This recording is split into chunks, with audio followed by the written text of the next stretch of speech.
بسم اللہ الرحمن الرحیم۔ السلام علیکم۔ آج 12 ستمبر بروز منگل ہم بات کریں گے دو اہم ایشوز کے حوالے سے۔ آج نون لیگ کی جانب سے وکلاء کے تھرو دو درخواستیں دائر کی گئی تھیں اور یہ انتخابات رکوانے کی درخواستیں تھیں۔ لاہور ہائی کورٹ میں درخواستیں تھیں اور دونوں مختلف پوائنٹ آف ویو اور مختلف نکات پر درخواستیں تھیں اور دونوں ہی درخواستیں پہلی تاریخ پر ہی ناقابل سماعت قرار دے کے خارج کر دی گئی ہیں۔ اس کی تفصیل میں آپ کے ساتھ شیئر کروں گا اور ساتھ ہم بات کریں گے پاکستان تحریک انصاف کے ممبران کے استعفے جو عدالت کی جانب سے مسترد کیے گئے تھے اور عدالت نے حکم جاری کیا تھا کہ ان کو واپس اسمبلی جانے کی اجازت دی جائے، اس کے خلاف انٹرا کورٹ اپیل فائل کی تھی اور عدالت نے اس پر اسٹے آرڈر جاری کر دیا تھا، جس کی وجہ سے پاکستان تحریک انصاف آخری مہینوں میں نہ جا سکی اور اس کے بعد پھر آپ جانتے ہیں وہاں پر جو قانون سازی ہوتی رہی اور ان کو پوری جو سہولت دی گئی۔ اس درخواست پر آج سماعت ہوئی اور جس کو ان ساری چیزوں کو مد نظر رکھتے ہوئے عدالت نے اب آ کے غیر مؤثر قرار دیا ہے۔ اس کی تفصیل بھی میں آپ کے ساتھ شیئر کروں گا۔ پہلے تو میں آپ کو ایک دلچسپ کیس کی سماعت کا حوال بتاتا چلوں۔ لاہور ہائی کورٹ میں ایک درخواست دائر کی گئی تھی۔ شہری زہر پینے کی اجازت لینے کے لیے لاہور ہائی کورٹ پہنچا۔ شہری کی جانب سے زہر پینے کی اجازت طلب کرنے کی درخواست لاہور ہائی کورٹ نے ناقابل سماعت قرار دے کے خارج کر دی۔ جسٹس راحیل کامران شیخ نے سرور تاج کی درخواست پر حکم جاری کیا۔ مزانگ لاہور کے رہائشی نے لاہور ہائی کورٹ سے زہر پینے کی اجازت طلب کی تھی، جس پر عدالت نے فیصلہ محفوظ کیا تھا۔ عدالت نے ریمارک دیا تھا کہ مجھے لگتا ہے کہ آپ نے سستی شہرت کے لیے کوئی اسٹنٹ کھیل رہے ہیں، جس پر شہری کا موقف تھا مجھے کوئی شہرت نہیں چاہیے، میرا اللہ پر پورا یقین ہے مجھے کچھ نہیں ہوگا، اگر میں زہر پی بھی لوں گا تو میرے پاس ایسی میڈیسن ہے کہ مجھے کچھ نہیں ہوگا اور میں باقاعدہ ایک چوک پہ کھڑے ہو کر زہر پیوں گا۔ عدالت نے کہا آپ زہر کیوں پینا چاہتے ہیں؟ درخواست گزار کا موقف تھا کہ میرے پاس علم ہے اور میں قرآنی آیات پڑھ کر زہر پیوں گا، مجھے کچھ نہیں ہوگا۔ عدالت نے ریمارک کیا کہ عدالت کسی کو زہر پینے کی کیسے اجازت دے سکتی ہے؟ اس نے کہا کہ میرے پاس کوئی علم ہے اور وہ علم پڑھ کے میں چونکہ مجھے اللہ پہ یقین ہے تو مجھے اس زہر سے کچھ نہیں ہوگا اور میں لوگوں کو یہ دکھانا چاہتا ہوں کہ جو علم بڑی چیز ہے۔ عدالت نے استفسار کیا کہ آپ جسٹس راحیل کامران شیخ نے ریمارک دیا کہ مجھے لگتا ہے کہ آپ سستی شہرت کے لیے کوئی اسٹنٹ کھیل رہے ہیں۔ درخواست گزار کا موقف تھا نہیں مجھے کوئی شہرت نہیں چاہیے۔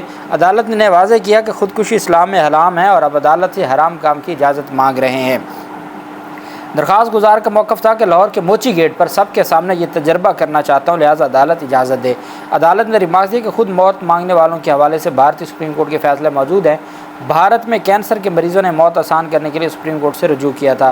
درخواست گزار کا موقف تھا کہ میں نہیں مروں گا، میرا یقین کریں، لیکن عدالت نے باور کروایا کہ ہم کسی غیر قانونی کام کی اجازت نہیں دے سکتے۔ آپ کا اگر زیادہ دل ہے تو کریں، پھر قانون کے مطابق آپ کے خلاف جو کارروائی ہوگی وہ ہو جائے گی، اب بچ جائیں گے تو آپ کے خلاف کیا میکسیمم کارروائی ہو سکتی ہے۔ درخواست گزار کا موقف تھا کہ میں نے ہوم سیکرٹری کو بھی درخواست دی ہے موچی گیٹ پر زہر پینے کا تجربہ کرنے کی اجازت دی جائے۔ عدالت نے ریمارک دیا کہ آپ عدالتی وقت ضائع کر رہے ہیں اور کیوں نہ آپ پر بھاری جرمانہ عائد کیا جائے۔ بہرحال عدالت نے پہلے فیصلہ محفوظ کیا، جو بعد میں فیصلہ سنایا گیا اور ان کی جو درخواست تھی اس کو خارج کر دیا گیا۔ دوسری جانب جو ایک اہم درخواست تھی اور وہ افسران کو نئی گاڑیاں دینے کے خلاف درخواست پر سماعت ہوئی۔ لاہور ہائی کورٹ میں اہم سماعت تھی جس میں اسسٹنٹ کمشنر اور جو بڑے افسران ہیں ان کو گاڑیاں دینے، نئی گاڑیاں جو کروڑوں روپے کی گاڑیاں دینے کے کیس پر سماعت ہوئی۔ پنجاب کے اسسٹنٹ کمشنر سمیت دیگر افسران کو نئی گاڑیاں دینے کے نوٹیفیکیشن کے خلاف دائر درخواستوں پر سماعت ہوئی۔ عدالت نے درخواست گزاروں کے وکلاء کو آئندہ سماعت پر درخواستوں کے قابل سماعت ہونے پر جو ہے وہ ہدایت کر دی۔ عدالت نے جوڈیشل ایکٹیویزم پینل کی درخواست میں فریقین کو جواب داخل کرانے کی ہدایت کر دی۔ ریونیو بورڈ نے نئی گاڑیوں سے متعلق مجموعی بجٹ کا تخمینہ رپورٹ پیش کر دی۔ عدالت نے نئی گاڑیاں دینے سے متعلق افسران کی تفصیلی رپورٹ جمع کرنے کی حکم دے دیا۔ سرکاری وکیل نے درخواستوں کے قابل سماعت ہونے پر بھی اعتراضات عائد کیے۔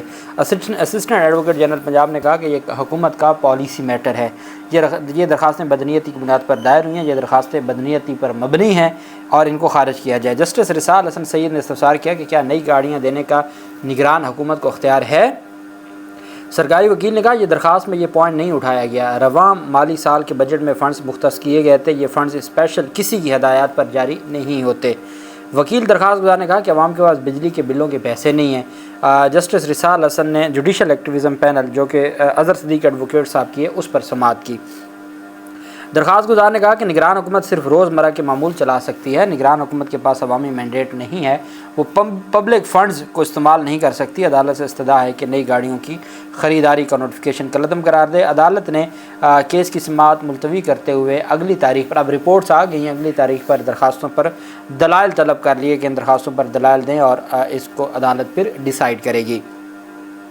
جبکہ دوسری جانب ایک درخواست دائر کی گئی اور یہ انٹرا کورٹ اپیلیں تھیں، سیکرٹری قومی اسمبلی کی جانب سے لاہور ہائی کورٹ میں دائر کی گئی تھی، اور پاکستان تحریک انصاف کے جو لوگ تھے ان کو بڑا ریلیف ملا تھا، اور انہوں نے عدالت میں درخواستیں بیسیکلی دائر کی تھیں کہ جی ہمیں ہر صورت اسمبلی میں واپس جانے دیا جائے، اور ساتھ اپوزیشن لیڈر کا عہدہ بھی مانگا گیا تھا۔ یہ جسٹس شاہد کریم صاحب نے، اس وقت فواد چودھری پاکستان تحریک انصاف میں ہوا کرتے تھے، وہ جا کے عدالتوں میں آرگومنٹس کرتے تھے۔ جسٹس شاہد کریم صاحب نے پاکستان تحریک انصاف کے لوگوں کی درخواستیں منظور کی تھیں، اور 62 کے قریب استعفے تھے جن کو نامنظور کرتے ہوئے دوبارہ ان کو اسمبلی جانے کی اجازت دی تھی۔ اس پر پھر انٹرا کورٹ اپیل دائر کی قومی اسمبلی نے، ایک تو ان کو جانے نہ دیا، ساتھ ہی انٹرا کورٹ اپیل دائر کی گئی کہ جی ان کو کسی صورت بھی اسمبلی جانے کی اجازت نہ دی جائے، جس پر جو 2 رکنی بینچ تھا انہوں نے اس پر سٹے آرڈر جاری کر دیا، اور سٹے آرڈر ملنے کے بعد وہ معاملہ آج جسٹس شجاعت علی خان صاحب کی سربراہی میں آج 2 رکنی بینچ نے سماعت کی۔ وکیل اپیل کنندہ نے، جو سیکرٹری قومی اسمبلی کے وکیل تھے، انہوں نے کہا کہ حکم امتناعی جاری کر رکھا ہے آپ نے، اور اب قومی اسمبلی کی مدت مکمل ہونے کے بعد تحلیل ہو چکی ہے، قومی اسمبلی کی تحلیل اور ممبران کی مدت ختم ہونے کے بعد یہ درخواستیں غیر مؤثر ہو چکی ہیں۔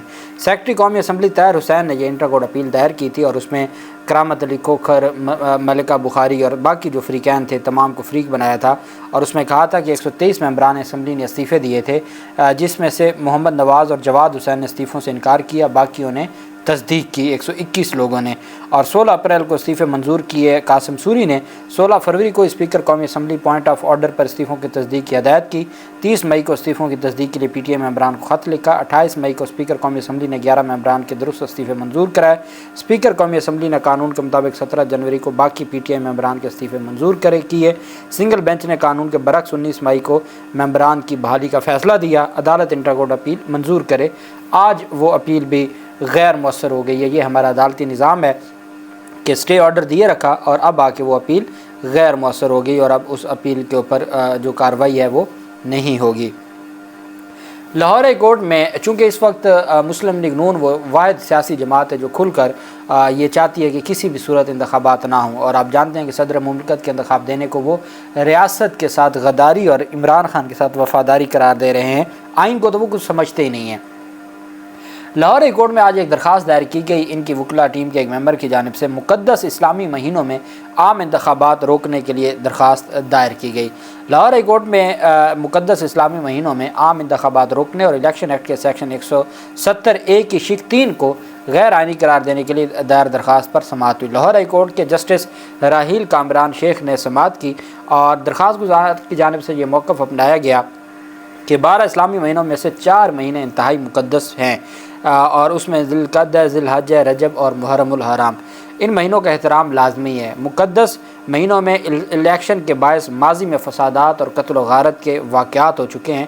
الیکشن ایکٹ کے سیکشن 170A کی شق 3 اسلامی اصولوں کے خلاف ہے۔ عدالتی فیصلے میں کہا گیا کہ الیکشن ایکٹ 2017 کے سیکشن 170A کی شق 3 کو غیر آئینی قرار دینے کی درخواست قابل سماعت نہیں ہے۔ آئین کے آرٹیکل 203G کے تحت سپریم کورٹ یا کسی ہائی کورٹ کو فیڈرل شریعت کورٹ کے اختیارات میں مداخلت کا اختیار نہیں ہے۔ عدالت عالیہ نے اپنے تحریری فیصلے میں مزید کہا کہ آئین کے آرٹیکل 203D کے تحت کسی قانون کو اسلامی قرآن و سنت کے خلاف دینے کا اختیار صرف فیڈرل شریعت کورٹ کے پاس ہے۔ یہ درخواست اب کیوں آئی تھی کہ جی رجب کا مہینہ ہوگا، رجب میں انتخابات نہیں ہونے چاہیے؟ اچھا آپ ان کے وہ سنتے جائیں کہ اسلامی مہینوں میں، اور وہاں پر جو ہمارے آقا علیہ السلام کے دور مبارکہ میں غزوات ہوتے تھے جو رمضان کے مہینے میں، اب صرف مقصد کیا ہے؟ مقصد ہے کہ کسی طریقے سے انتخابات کو روکا جائے۔ ہر صورت انتخابات کو روکنے کے لیے ایک اور درخواست دائر کی گئی، اور عدالت سے استدعا کی گئی کہ جناب 9 مئی کے واقعات ہیں، 9 مئی کو بہت ظلم ہوا، جب تک 9 مئی کے جو اصل کردار ہیں وہ سامنے نہ آ جائیں، جب تک 9 مئی کے حوالے سے تحقیقات مکمل نہ ہو جائیں، اور اصل ذمہ داران جو پاکستان تحریک انصاف ہی ہے، یہ بھی درخواست میں کہا گیا کہ عمران خان اور پاکستان تحریک انصاف، ان کے خلاف کارروائی نہ ہو جائے، تب تک جنرل الیکشن نہیں ہونے چاہیے۔ پاکستان تحریک انصاف کے تمام لوگوں کو سزائیں ہو جائیں، پاکستان تحریک انصاف کے تمام لوگوں کے خلاف تحقیقات آ جائیں، وہ کسی صورت انتخابات لڑنے کے اہل نہ ہوں، پھر آپ کروا لیجئے گا الیکشن، پہلے الیکشن نہیں کروانے۔ جنرل الیکشن سے پہلے 9 مئی کے واقعات کی تحقیقات اور ملوث ملزمان کو سزائیں دینے کی دائر درخواستوں پر سماعت ہوئی۔ عدالت رجسٹرار آفس نے اعتراض عائد کیا تھا کہ یہ جو درخواست گزار ہے یہ کون ہے، اس کے پاس کوئی لوکس اسٹینڈائی نہیں ہے، یہ کوئی ایسا شخص نہیں ہے جس کو متاثرہ فریق کہا جا سکتا ہے، یہ کیسے ایسی درخواست دائر کر سکتا ہے اور یہ کیسے مطالبہ کر سکتا ہے کہ انتخابات کا اس وجہ سے جو ہے وہ ڈیلے کیا جائے کہ 9 مئی کے واقعات سے متعلق پہلے تحقیقات ہوں، سزائیں ہوں اور پھر انتخابات ہونے چاہیے۔ تو عدالت میں سماعت ہوئی اور عدالت میں آفس اعتراضات کے اوپر سماعت ہوئی۔ عدالت نے آفس اعتراضات کو برقرار رکھتے ہوئے درخواست کو ناقابل سماعت قرار دیتے ہوئے مسترد کر دیا۔ ایک درخواست پہلے ہوئی جس میں اس بنیاد پر انتخابات نہیں ہونے چاہیے کہ مقدس مہینے ہیں، اور پھر دوسری درخواست میں کہ جی اس بنیاد پہ انتخابات نہیں ہونے چاہیے کہ پہلے 9 مئی کے واقعات کی تحقیقات اور ملزمان کو سزائیں ہو جائیں۔ پھر چونکہ یہ اتنے خوف زدہ ہیں، کل جب صدر پاکستان کے حوالے سے خبر گردش کر رہی تھی، جو آج تک خبر تو ہے کہ صدر پاکستان انتخابات کی تاریخ دینے جا رہے ہیں، تو اس پر اتنا وویلا کہ باقاعدہ ایک سیاسی جماعت نے، نون لیگ نے ایک پریس کانفرنس کر دی۔ ریاست کے ساتھ وفاداری کی بجائے جو ہے وہ عمران خان کے ساتھ وفاداری کی جا رہی ہے، اپنی جماعت کے ساتھ وفاداری کی جا رہی ہے، اور جو انتخابات کی تاریخ دینے جا رہے ہیں۔ میں حیران ہوتا ہوں ایسے لوگوں پر کہ یہ کیسی سیاسی جماعت ہے جو انتخابات سے بھاگتی ہے۔ اور اب یہ 2 درخواستیں دونوں خارج ہوئی ہیں لاہور ہائی کورٹ سے، اور پریلیمنری پہلی تاریخ پر ہی خارج ہوئی ہیں۔ اللہ پاک پاکستان کا حامی و ناصر ہو۔ بہت شکریہ۔ اللہ حافظ۔ پاکستان زندہ باد۔